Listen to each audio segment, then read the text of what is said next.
Welcome back to the show, everybody. It's been less than 24 hours since I posted a video yesterday talking about the amount of violence that is going on over Labor Day weekend in the city of Chicago. Brandon Johnson continues to resist any assistance from Washington, D.C. because he said the city is safe. So I'll put a link to the video that I put up yesterday, and I said this on that video yesterday. We've got one more day before the Labor Day weekend is over, tomorrow, Monday. This video is being uploaded as of Sunday evening. And the weekend isn't even over. I guarantee you there's going to be some more shootings tonight. There's going to be some more shootings tomorrow. We're going to wind up having yet another bloody Labor Day weekend. And so that's what I said yesterday. That video was uploaded around 7 p.m., but this is what happened last night. Dozens of shootings in Chicago this Labor Day weekend. The latest left a 17-year-old critically injured. At least 3 weekend shootings were incidents with multiple victims. That includes a shooting that occurred early this morning in a Southside Park where 5 people were shot. Among those victims, a 17-year-old who suffered critical injuries. This brings the total number of shooting victims so far this weekend to 50. I came on my balcony and I saw a whole lot of people downstairs in front of my building on the side, and then I saw the police had blocked off the streets. This woman and other neighbors told us the party started Sunday night and the crowd continued to grow. Oh, it was chaotic. It was like their cars couldn't go through because they were all in the streets and they were just walking around. It was a lot of people out here. It was a lot. Officers were already in the area when they heard gunfire just after 1 a.m. They found the 5 victims near 36th and Cottage Grove. The teen boy had been shot several times. Police seized 4 guns and took in someone for questioning. Like I said, I'm no Nostradamus. I'm not looking into a crystal ball. I said this yesterday, and only a few hours later, another mass shooting. And when you listen to Mayor Brandon Johnson, he will tell you no one in Chicago wants the National Guard. No one in Chicago wants to have assistance from Washington, D.C. It's unconstitutional. You can't bring troops in to police the neighborhood because nobody in Chicago wants to see the National Guard come to the city to try and fortify the police, to try and assist the police, to try and decrease the violence.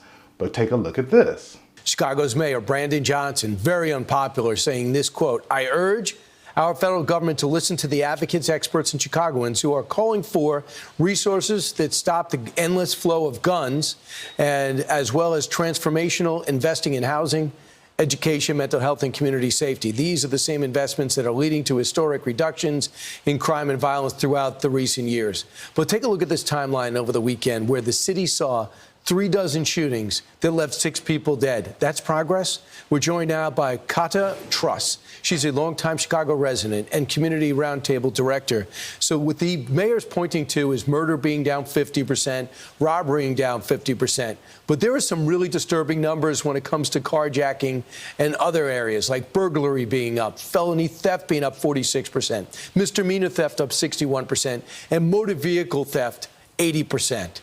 So, Kata, tell me, do you guys need help?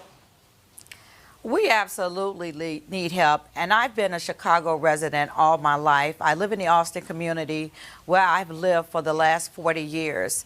Earlier this year, my husband was carjacked right in front of our house. And so if you ask me, if you ask any victim of a violent crime, how they feel about crime in the city of Chicago, any of us will tell you that we are not safe, that we don't feel safe. We don't feel that our police department is doing enough.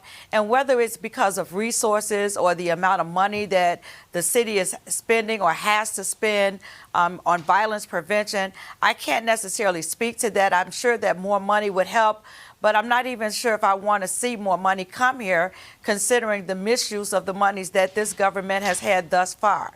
I also saw a video of Governor Pritzker walking along the lakefront in the city of Chicago, talking about how peaceful it was.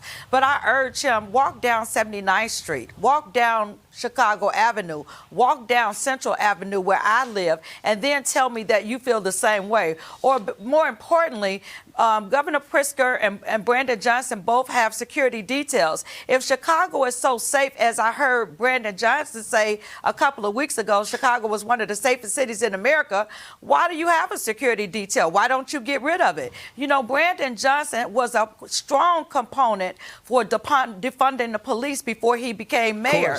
I don't see him talking about that now. Those talking points are not a part of what you hear him saying. And so also talk to those people, those business owners who are being robbed weekly and are afraid to open their businesses, don't know if their business are going to be able to survive because they're constantly being robbed.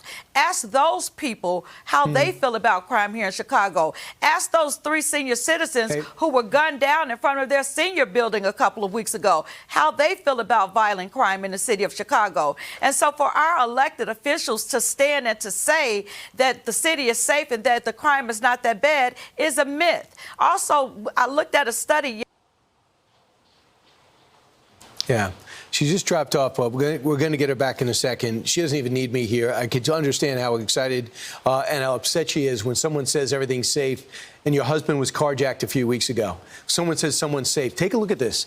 This is Chicago's weekend shootings. I just want you to say, look, see the yellow dots? Those are all the shootings took place, 7 o'clock, 10 o'clock, 10:15. This guy's telling everybody he's safe. And the red dots are the deaths, the shootings that result in the deaths. They are between 12 to 13,000 more cops. They need 12 to 13,000 more, and he's refusing free help from the federal government. Incredible. So there you have it. You hear from a woman who's a 40-year resident of the city of Chicago, lives in the Austin neighborhood, coincidentally the same neighborhood where Brandon Johnson lives, and she's saying her husband is being carjacked recently. She's talking about businesses being robbed and closing. The city is out of control, and I don't know about you, but I'm angry at this point. I'm angry that we have these feckless, flaccid leaders who are standing up every day, lying to us.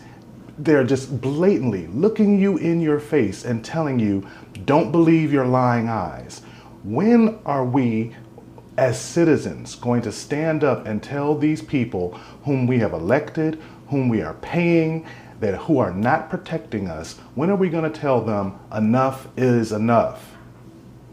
There should be pitchforks and there should be torches outside of City Hall right now, because this mayor is not prepared for the task at hand, and he's refusing help from the federal government. I don't care if you love Trump or if you hate Trump. At least he's trying to do something. He's not looking you in your face and telling you, don't believe your lying eyes. This man is the worst thing that has happened to Chicago, perhaps in its history. Second, probably only to the Great Chicago Fire, but just like that fire, he's burning the city down. Thanks for hanging out on the David Seaton Show. I appreciate you. Hey, like the show, drop a comment, share it. Like I said, I'm just so angry right now, and I hope you are angry too. Let's get back our country.